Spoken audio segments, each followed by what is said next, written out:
오늘은 파스나 성녀의 영성책 151페이지 어머니신 성모님.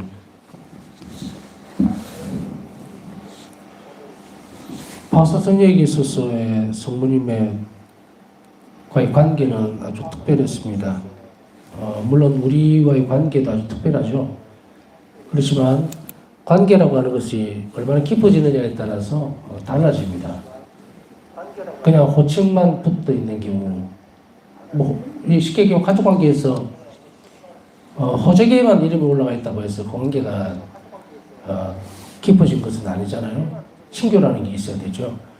그래서 우리가 성모님에 대해서 어떤 진심, 어떤 모습으로 다가가느냐에 따라서 우리는 굉장히 이제 달라집니다. 교회 안에 들어오게 되면 특히 가톨릭 교회 안에서 성모님을 어떻게 인식하고 있느냐에 대한 문제는 아주 중요한 부분이죠.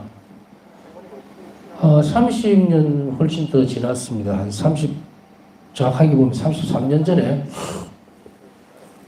성직자 수도자 이제 세미나를, 성애 세미나를 간 적이 있는데, 그곳에서 이제 성공의 신부를 만날 기회가 있었어요. 우리 영성이 집에 사는 것 같더라고요. 그래서 자주 만날 수 있는 기회는 아니니까 이런저런 얘기 끝에 이제 제가 궁금해서 그걸 한번 물어봤어요. 성공에서도 묵주기도를 바칩니까? 이렇게 물어봤죠. 성공 시집에 대해서 사실 물어보고 싶었는 거죠. 그랬더니 금지하지는 않습니다 이러더라고요. 금하고 있지는 않는다. 그래서 묵주기도가 그대로 남아있음을 한번 확인한 적이 있는데, 의무적으로 반드시 해야 되고 이런 것도 없고 그런 것은 없대요. 없는데 묵주기도를 바칠 수 있도록 하고 있다 이러더라고요. 그래서 참 신기하다. 어머니에 대한 부분들은 아직 남아있다는 것이 참 아이러니하다는 생각이 들어요.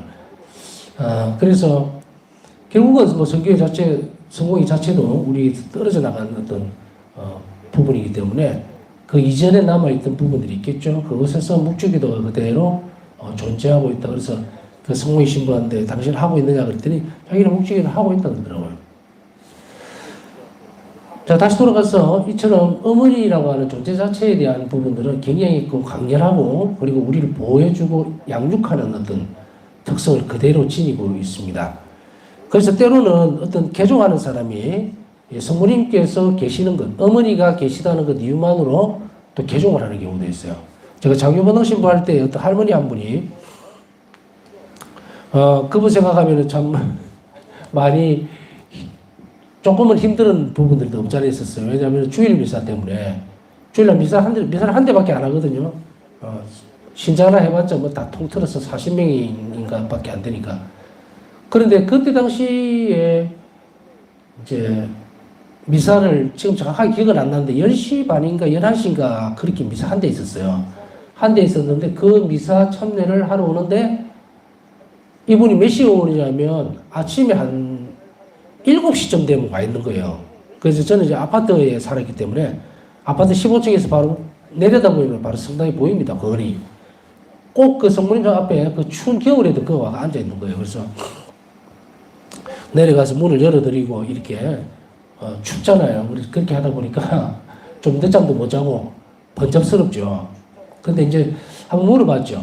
왜 이렇게 일찍 오시냐 그랬더니 새벽 5시에 일어나서 온대요. 그러니까 새벽 5시에 일어나서 목욕탕에 가서 목욕 제기하고 그 다음에 성당으로 오는 거예요. 그래서 왜 그렇게 하느냐고 그렇게 물으니까 이분이 절에를 오래 다녔어요. 불교 신자예요. 절에를 오래 다니다 보니까 이제 치성 드리러 간다 그러는데요.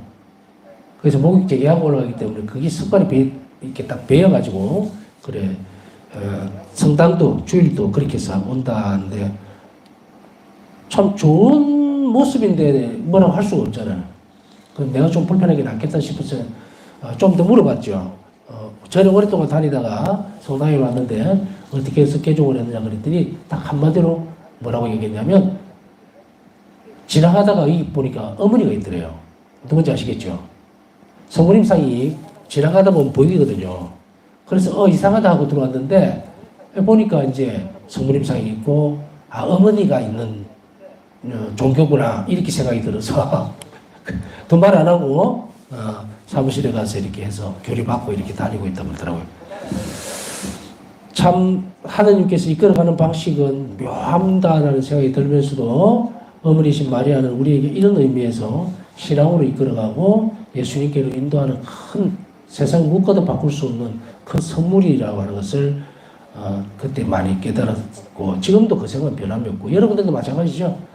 성모님이 이만큼 우리에게 있어서 아주 중요한 자리를 차지하고 있기 때문에 우리의 구원의 어떤 통로로서 또 예수님께로 가는 가장 빠른 길로서 그랬기 때문에 우리가 성모신심을 깊이 하는 것이고 더 성모님에 대한 부분들을 더 많이 알수록 예수님께 더 가까이 갈 수가 있죠. 왜냐하면 어머니만큼 아들에 대해서 잘 알려줄 수 있는 분이 세상에는 없습니다.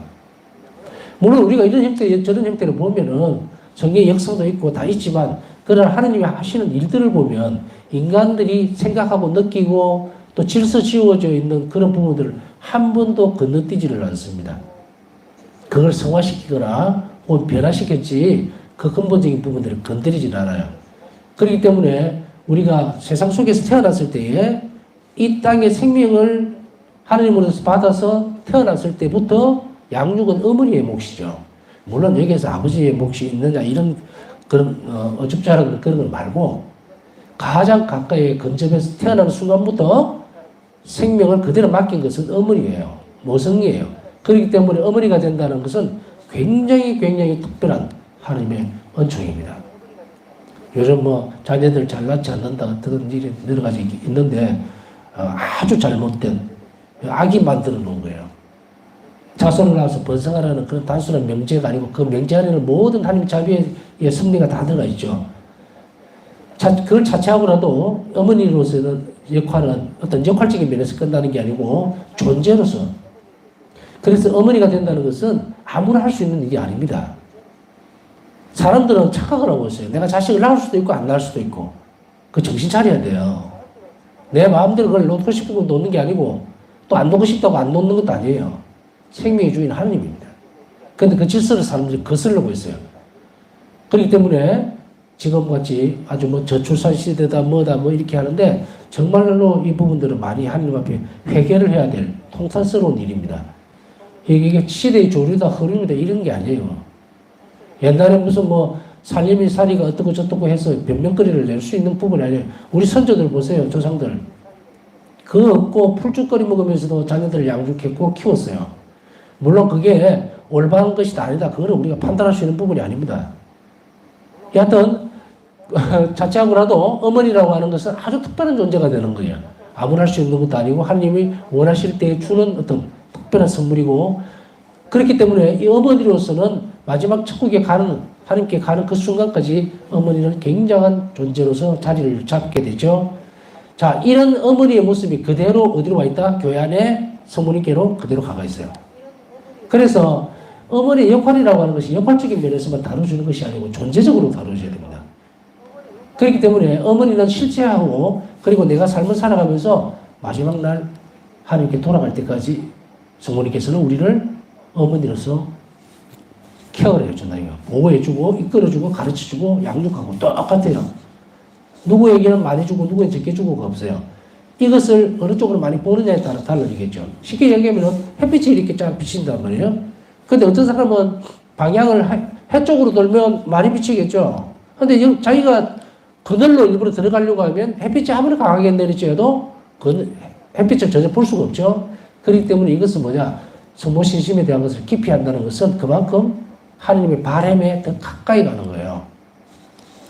이것을 우리는 강요하거나 무슨 의무라는 말을 하지 않아도 여러분들이나 저나 마찬가지지만 교회에 발을 들이는 순간에 자연스럽게 들어간 영역이에요. 어머니라고 하는 존재는. 그렇기 때문에 하나님께서는 성모님을 우리에게 선물로 주시면서 가장 안전하고 가장 합당한 어떤 자리로 옮겨갈 수 있도록 그 역할을 또 그 실제 존재적인 부분들을 우리에게 맡겨주신 거예요. 자, 어머니의 이런 모습들을 어느 쪽에서 바라보느냐에서 전부 다 다릅니다. 여러분들 애정 활동도 할 것이고 또 성모신심에 대한 어떤 강의도 듣고 뭐 비정도 하고 이래 했겠지만 그게 결과적으로 뭐예요? 어머니를 많이 알수록 어머니와의 친밀감이 깊어진다는 얘기죠. 항상 쓰는 말이지만 많이 할수록 많이 사랑하는 거예요.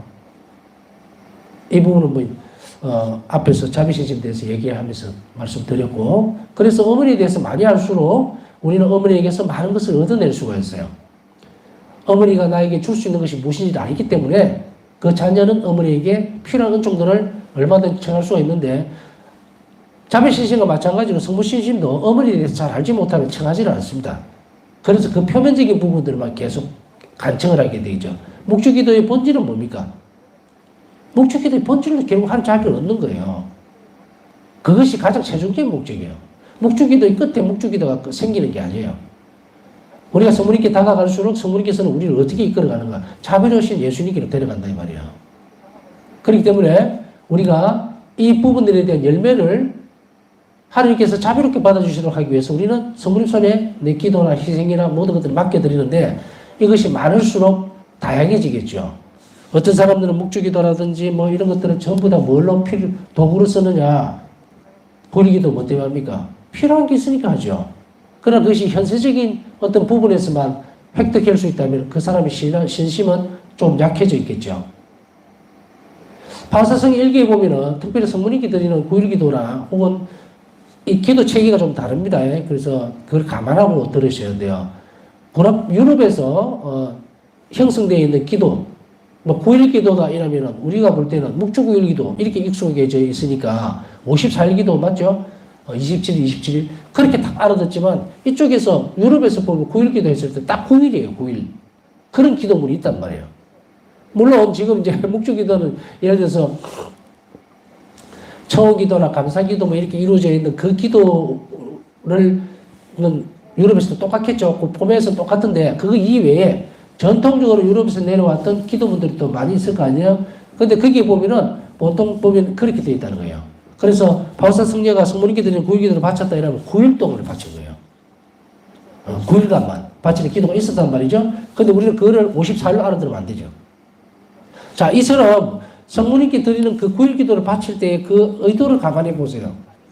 바울사 성녀는 어떤 특별하게 어머니의 사랑에 대한 부분들이랄까, 아니면 어머니께서 얻어내 줘야 되는 예수님과 관련된 거예요. 결국 하나님과.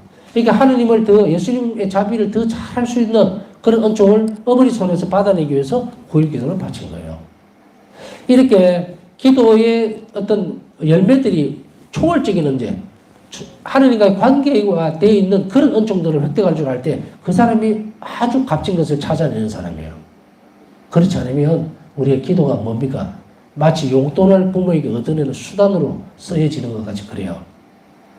이제 우리가 무슨 수능이 시험을 친다든지 뭐 아니면 무슨 진급시험이라든지 이런 거 할 때 묵주 기도를 9일 기도를 바치면서 제발 대학 입학하게 해주세요. 합격하게 해주세요. 취직되게 해달라 뭐 이런 살아가는 현세적인 것만 묶여 있으면 우리 영혼이 성장을 못한단 말이에요. 그렇기 때문에 더 높은 가치를 가지고 있는 것을 획득하려고 하고 그것을 청하면 밑에 하위적인 개념에 있는 것을 따라오게 되어 있어요. 늘 제가 강조를 하죠. 근데 우리 시선은 불안하니까 자꾸 밑에 거를 찾는 거예요. 밑에 것만. 그렇기 때문에 적어도 우리가 하나님께서는 우리가 기도를 청할 때에 더 높은 단계의 기도 지향을 지니고 기도하는 사람일수록 어떤 것을 주시고자 하냐면, 예를 들면 이게 포도나무죠. 그 더 높은 지향을 가지고 기도하는 사람에게는 이 나무 전체를 줍니다. 자, 님 따먹고 싶은 대로 마음대로 따먹으라고 나무 전체를 줘요. 그런데 하위 개념에 일상생활에 내가 필요한 것들만 그때그때 기도라는 그 도구를 사용하게 되면 이 포도나무에서 몇 알 정도만, 한 송이 많아봐야 그 이외에는 얻어가지를 못하는 거예요. 그렇기 때문에 우리 기도가 어떻게 소용이 되어지느냐에 따라서 그 가치는 굉장히 다 달라지는데, 우리가 시간 소비하죠. 기도하니까. 그 다음에 뭐 금전적으로도 또 소용이 되어질 수도 있겠죠. 무슨 말이냐면은 뭐 어디 가야 되니까, 하나 예를 들면은 뭐 어디 어느 곳에 가서 묵주기도를 바친다든지 기도회가 있는데 거기 가면은 점심 먹어야 식사해야 되죠, 그죠? 밥 주면 다행이고 식사해야 되죠. 그 다음에 이동하는데 차비 들어야 되죠. 시간백 들어야 되죠. 이런 것들을 다 해가지고 가면서 왜 그 낮은 가치의 것들을 위해서 그렇게 쓰느냐고. 물론 그게 너무 절실하고 간절하니까 그렇게 한다 하더라도 이렇게 하면 안 돼요. 물론 이게 점진적으로 나아갈수록 더 좋은 지향으로 가리라고 하는 것은 알고는 있지만 그렇게 가르쳐주지 않으면 영원히 가지고 우리 죽을 때까지 끝까지 이 세상에서 필요한 것들 포도 배달만 따먹는 그 식으로 가면 나중에는 못 간다는 거야. 하는 날에 간격이 너무 커져 있기 때문에. 그래서 지금부터라도 우리가 높은 단계의 어떤 것들을 연습을 하는데 어디로 가야 될 것인가, 그것을 잘 가르쳐주는 분이 어머니이신 마리아예요. 그래서 여러분들이 항상 묵주기도는 기본이에요. 기본으로 하고 자비기도를 받죠. 어떤 사람들은 자비기도를 가르쳐주다 보면 이런 이야기를 합니다. 신부님 옛날에는 묵주기도를 한 50단씩 이렇게 하고요. 이랬었는데 요즘은 자비기도를 하다 보니까 묵주기도가 줄어들었어요. 단수가. 묵주기도가 줄어들고 자비기도를 계속하게 되는 이런 그 일이 벌어지는데요. 이래. 어쩌라고 내고 좋아서 하는 기도를. 그거 가지고 너무 마음을 쓰지 말고, 그러나 꼭 제가 이제 개인적으로는 이런 생각이 듭니다. 적어도 최소한 묵주기도 5단은 바쳐야 됩니다. 기본이에요. 이걸 가장 먼저 어머니께 드리고, 뭐 10단, 15단 더 하면 더 좋고, 그러나 이것을 끊어내지는 말아라. 저 놓치면 안 돼요. 이 기도를 하고 어머니 손에 맡기고 그 다음에 다른 기도들을 하는 것이 영적 선익에 훨씬 더 좋더라고 말씀을 드리고 싶습니다. 자, 어머니신 성모님, 이런 어머니와 나와의 관계는 계속 살아있는 관계여야 되고, 이 살아있는 관계는 내가 어머니가 가장 기뻐하는 게 뭔지 압니까? 아드님이신 예수님에 대해서 더 많은 것을 우리가 가져가기를 바라는 거예요. 하나님 자비, 내가 주님, 어머니께 가서 주님의 자비를 내가 잊고 싶습니다. 그런데 뭘 청해야 될지 잘 모르겠어요. 도와주세요 하면 그것에 대한 은총을 주는 거예요. 모르면 달라 그래야 되고, 부족하면 채워달라 해야 돼요. 그렇게 함으로 인해서 그것을 예수님께 드리면 어떻게 됩니까? 어머니는 그렇게 주는 것이 기쁜 것이고, 예수님 손에서 얻어서 주는 것이 어머니는 기쁜 거예요. 어머니는 자식 입에 들어가는 밥 한 숟갈을 쳐다보는 것으로도 행복하다 그러죠. 그러니까 이런 것을 잘 신앙생활 속에서 녹여 들어가야 돼요. 그래야만 어머니신 마리아와 살아있는 신실, 친교를 이룰 수 있다는 것을 알아들어야 됩니다. 자, 어머니신 성모님에게서 바울사서 1기에는 성모님을 칭송하는 많은 호칭들 가운데 사람들에게 친밀한 호칭인 어머니, 하느님의 어머니, 나의 어머니라는 호칭이 가장 빈번하게 나타난다.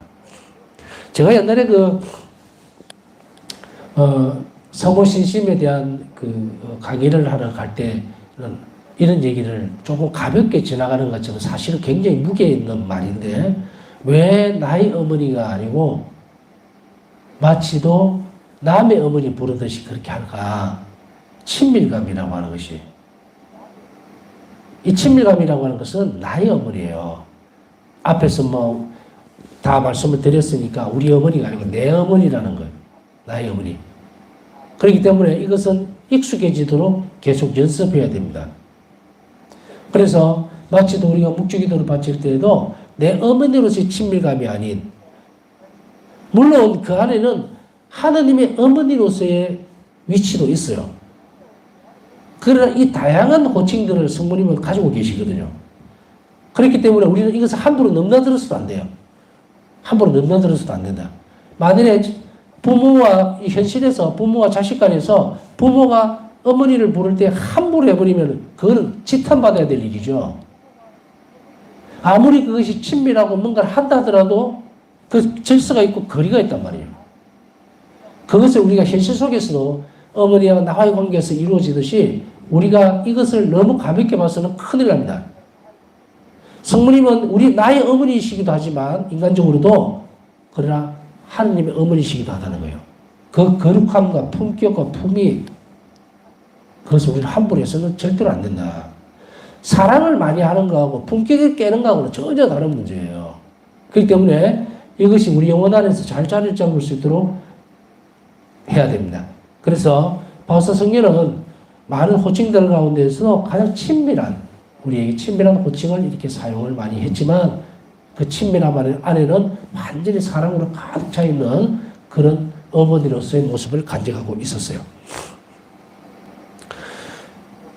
자비의 성모 수녀에서 복되신 동정 마리아는 자비의 성모님으로서 특별하게 영광을 받으신다. 자비의 성모 수녀의 소승이는 자비의 성모님이죠. 자비의 성모님이기 때문에 특별히 이 수도원 안에서는 자비로우신 성모님에 대한 부분들을 많이 교육을 받게 되죠. 그렇기 때문에 우리가 어떤 부분이 이렇게 인식을 할 수가 있어요. 내가 만약에 어떤 사람하고 이렇게 내 비정이 있지만 비정자들하고 이렇게 했을 때 각각 저 사람들이 나를 바라보는 시각이 다 틀린단 말이야.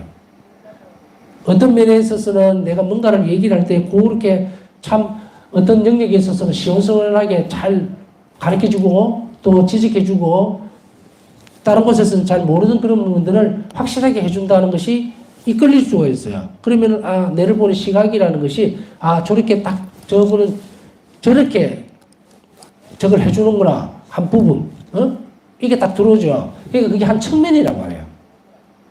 사람이 이쪽에 앉아있는 사람이 저를 오른쪽에서 보는 거하고 이쪽 편에서 또 이쪽에 있는 사람이 이쪽 편에서 보는 거하고는 좀 다릅니다. 또 정면에서 보는 거하고 또 달라요. 그게 우리가 그냥 두리뭉실하게 보니까 그렇지 실제적으로 이걸 사진을 찍는다 치면은 다 틀리게 나옵니다. 그러니까 사람들도 마찬가지거든요. 한쪽 측면에서 보는 사람이 반대쪽에서 보면 좀 달라 보여요. 자, 이 말씀 드리는 것은 바로 성모님께 다가가는 우리의 삶의 모습이 어떤 때는 고통스러운 어머니로서 딱 인식이 되어 있을 수도 있죠. 그걸 어디서 발견되십니까? 통고의 어머니. 예수님 십자가 밑에 서 계셨던 어머니의 모습도 있고 또 예수님께서 십자가를 지고 가시다가 넘어지셨을 때 그때 바라보시던 정말 십자가에 깔려서 이렇게 어머니신 마리아를 바라보던 그 슬픈 눈이 아니고 그 상상할 수 없는 인간의 죄를 오롯이 지고 가는 그 눈빛, 그 자식을 보는 엄마, 그를 바라보는 그 눈빛, 여기에서 느껴지는 통고의 어머니하고 또 다르죠, 그죠? 그렇기 때문에 성모님의 어떤 모습들은 당신 삶에서 드러나는 모습하고 각양각색으로 굉장히 많은 것을 우리에게 던져줍니다. 그랬을 때에 한 측면에서 본다면 우리는 무엇으로 보고 있는가? 자비 성모 수녀원에서는 자비로우신 어머니를 우리에게 가르쳐주고자 하는 거예요. 그래서 자비 성모 수녀원에 있어서는 당연히 자비로우신 성모님 모습을 계속해서 우리에게 또 당신들에게 제시를 해줬기 때문에 더 깊어질 수밖에 없겠죠. 그래서 자비 성모 수녀님은 자비 성모 수녀원에서의 이 자비의 성모님의 모습이라는 것은 이제 장상들에서 그 수련자들에게 계속 가르쳐주겠죠. 그러니까 이제 바울사 성녀는 성모님을 바라보는 시선이 이제 어떻게 됩니까? 자비로우신 어머니로서 각인이 되어지게 되죠. 그리고 하나님의 자비를 얻어주시는, 은총을 베풀어 주시는 그러한 어머니로서 사랑하게 되고 깊이 있게 되었다는 것을 알 수가 있습니다. 성모님은 원죄로부터 보호되셨고 완전한 은총을 입으셨으며 하나님의 어머니라는 품위로 올림을 받으셨기에 일찍이 아무도 받아본 적 없는 특수하고 예외적인 방식으로 자비를 입은 분이기도 하다. 베풀어 주시는 모습 속에서의 성모님의 자비로운 성모님 모습도 아니고 이 성모님께서 자비로우신 모습이라고 자비의 성모님이라는 것은 당신 자신이 드러낸 자비의 모습으로서 주어진 호칭이 아니고요. 하느님에게서 예외적으로 자비를 입으신 성모님이에요. 그래서 자비로운 성모님이에요.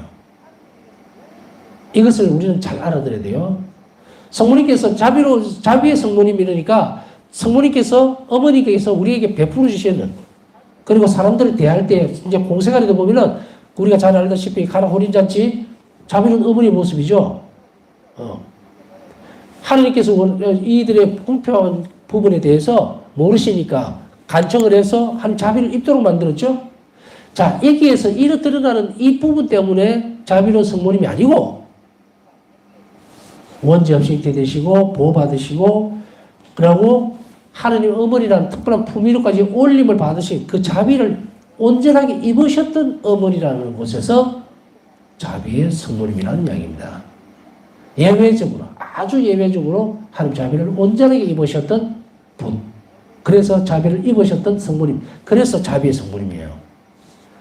그러니 예외적으로 하나님 자비를 완전하게 입으셨던 자비로우신 어머니이기 때문에 우리에게 그것을 줄 수 있다는 거예요. 그래서 자비로운 성모님입니다. 자, 여러분들이 이제 자비 성모님에 대해서 접근할 때에 방향을 확실하게 제가 정해줬죠. 드러나는, 성모님 모습에서 드러나는 것으로 인해서 자비로운 게 아니고 예외적으로 하나님 자비를 완전히 입으셨던 분이기 때문에 그 자비를 우리에게 줄 수 있는. 그러니 사실은 하느님의 자비를 완전히 예외적으로 입으셨던 분이고 특별하게 입으셨던 하나님의 자비를 입으셨던 어머니이기 때문에 그 성모님이 나에게 주는 자비는 어떻게 됩니까? 무한대라는 거예요. 이것 또한 무한대. 인간의 상상을 초월하는 은총을 주고 계신다는 것에서 우리는 시선을 그리로 향해야 됩니다. 사람들을 보면은 내가 예를 들어서 내가 이렇게 한다면은 내가 자비로운 모습들을 이렇게 정말 따뜻하게 대해주고 이런 모습에서 아 저분은 자비로운 분이다 이렇게 얘기를 한다는 이야기죠. 그러나 그게 아니고 자비의 성모님은 바로 그 영역이 아니고 자비를 예외적으로 먼저 입으셨기 때문에 호칭이 주어진 거예요. 자비의 성모님이라는 게. 자, 이해를 다 하셨으리라고 생각합니다. 그래서 그 방법으로 그 부분에서 접근을 해야만 우리가 성모님께 자비와 관련되어 있는 모든 은총들을 얻어낼 수 있다는 이야기입니다. 그러니 우리가 성모님께 자비의 성모님께 가서 간청하는 것이 안 들어진 이유가 없다는 이야기예요. 쉽게 이야기하면. 그러니까 예외적으로 하나님 자비를 입으셨던 분이기 때문에 우리에게 예외적으로 모든 자비를 얻어줄 수 있다. 그렇기 때문에 우리는 그 성모님께 온 사랑을 다 쏟아부어야 된다는 이야기입니다. 성모님은 강성하신 자비를 세상에 주셨습니다. 자, 앞에서 말씀드렸죠. 예외적인 방법으로 성모님은 하나님의 자비를 가장 완전하게 입으셨던 것 같이 강성하신 신비, 하나님의 자비를 이 세상에 주시기 때문에 그대로 왔죠. 그죠? 무한대 예외적인 하나님, 정말 자비가 이 땅에 드러나 버렸어요. 주셨나요? 그러니까 우리에게 모든 것을 주실 수 있다. 동시에 당신의 마음을 희생시킴으로써 하나님의 자비를 드러내 보여주는 일에 예외적인 방식으로 참여하셨다. 성모님은 골고타에서 십자가 바로 밑에 계셨던 것이다. 자비로우신 하느님 구함. 그래서 하나님 자비를 드러내주는 예외적인 방식으로 구원 사업에 동참을 하신 거예요. 그래서 성모님은 옆에서 협조자고 구원 사업의 보조자가 아니에요. 직접 개입해서 함께 하신 거예요. 그래서 이것이 바로 당신의 마음을 희생시킴으로 해서 자비를 드러내 보여주는 일에 예외적으로 참여를 하셨는데 그것을 바로 십자가 바로 밑에 계셨던 것으로서 공동구속자가 됩니다. 이 성모님에 대해서 이런 공동구속자라는 이 말을 사용한 지가 제 기억에 한 20년 정도 가까이 되지 싶습니다. 요한 바울 20교황님에 의해서 이 공동구속자라는 말을 쓰기 시작했는데 이것이 이거예요. 성모님은 이제 우리가 보면 옆에서 간청해주는 분으로서 인식되어지고 중간 매개체적인 어떤 역할을 하는 것으로 착각을 하고 있습니다. 그렇지 않아요. 한 인간이 예수님이라는 존재 자체, 이위이신 성자를 잉태하셨다는 것은 완전히 하나가 되어버린 거예요. 하나가. 인간의 본성, 인성이라고 하는 것을 없애지는 않으셨어요. 그렇다고 하더라도 성모님께서 바로 하느님이 되셨느냐면 그것도 아니에요. 그러나 이 본성적인 부분들이 완전하게 하나가 될 수 있도록 예외적으로 허락해 주신 것은 바로 하느님이시라는 거죠. 그래서 여기서 우리가 한 가지 주지해야 될 것은 뭐냐면 하느님은 원하실 때 모든 것을 다 하실 수 있기 때문에 우리 이성이 그 안에 개입할 필요는 없다. 만약에 그것이 왜 가능한 일입니까? 그거는 상식적으로 인간이 감히 어디 하느님이 하는 일에 상식을 갖다 대요. 다 뭉개집니다. 하느님이 원하신다면 모든 것을 다 하실 수 있다.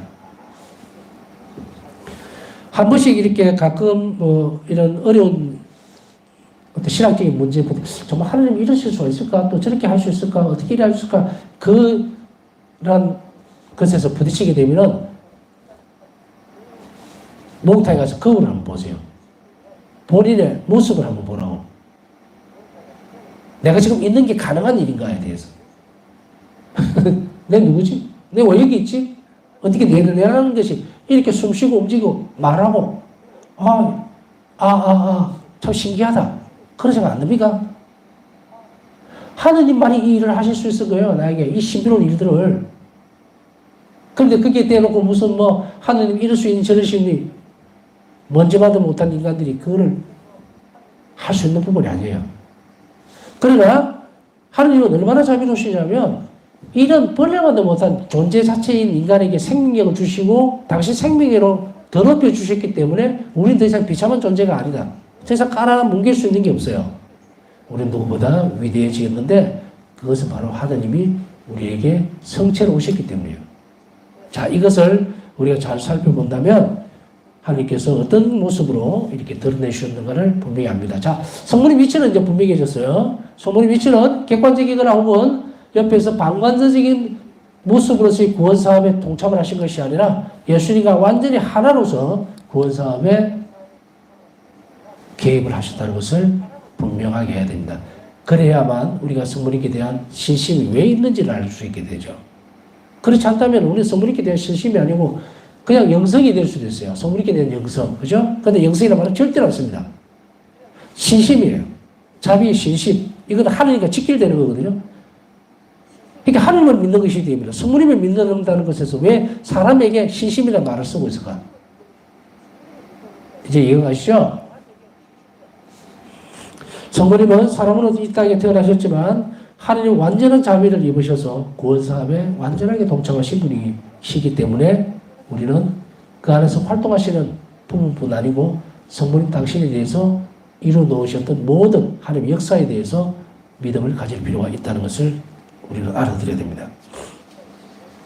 그래서 성문님 활동하셨던 것은 예수님 잉태하셨던 순간에 바로 하느님의 일을 그대로 하셨던 것뿐 아니라 오늘날에도 그대로 지속되고 있다.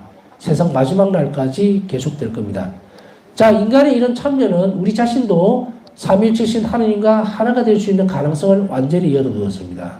성모님께 성천하시면서 하느님 신성성 안으로 완전히 들어가신 것 같이 우리 또한 죽음 이후에 삼위일체께서 나누시는 그 신성성 안으로 영원한 생명으로 들어가리라고 하는 것은 확실한 것이 되었다는 이야기입니다. 동시에 누구와도 비할 데 없이 당신 아드님의 메시아 사명에 숨은 모양으로 깊이 참여하심으로써 아드님이 계시하러 오신 그 사랑을 사람들에게 가까이 느끼게 하는 분이시다. 자비로우신 하나님의 구항. 메시아적인 사명의 숨은 모양으로 깊이 참여하심으로써 아드님이 계시하러 오신 그 사랑을 사람들에게 가까이 느끼게 하는 분이라는 것은 우리가 복음 안에서 잘 드러납니다. 복음의 전체적인 부분에서 드러나는 부분들을 우리가 다 알아낼 수는 없지만 그러나 보이지 않는 부분에 있어서 우리는 성모님께서 얼마나 같이 함께 움직이셨는 것을 잘 알 수 있죠. 그래서 우리가 12사도, 72제자, 그 다음에 또 뭐 있습니까? 그 다음에 따로 여사제자들이 있었잖아요. 이들을 건사하고 어머니로서 보필하고 이 어머니로서 이들을 돌보고 그리고 제자들을 옆에서 돌봐주고 예수님을 보필했던 그것을 우리는 충분히 알아낼 수가 있죠. 그리고 예수님께서 성천하신 이후에는 어머니신 마리아를 중심으로 해서 모든 사도들이 힘을 얻고 어머니에게서 위로를 받으면서 어머니를 통해서 예수님의 하나님의 넘치는 자비를 사람들에게 전달해 줄 수 있도록 어머니 중심적인 교회의 모습이 구상되어 있었다는 것을 분명히 우리는 알 수가 있습니다. 그렇게 함으로 해서 우리는 바로 성모님께서 이 역할을 혹은 그 존재를 그대로 유지했던 것 같이 오늘날 우리에게 우리 신앙도 성모님과 함께 예수님께로 가는 데 있어서 가장 중심지에 놓을 수 있도록 함께 노력을 해야 되고 이제 무엇을 청해야 할지 성모님께 무엇을 바라야 될지 또 성모님과 나와의 관계가 어떤 것이어야 될지 분명하게 할 필요가 있음을 우리는 오늘 알아들어야 됩니다. 예, 남은 시간 묵상하면서 오늘 또 기도 청하신 분들을 원리가 꼭 이루어지도록 시간에 묵상과 기도, 지향 함께 예수님께 봉헌해 주시기 바랍니다.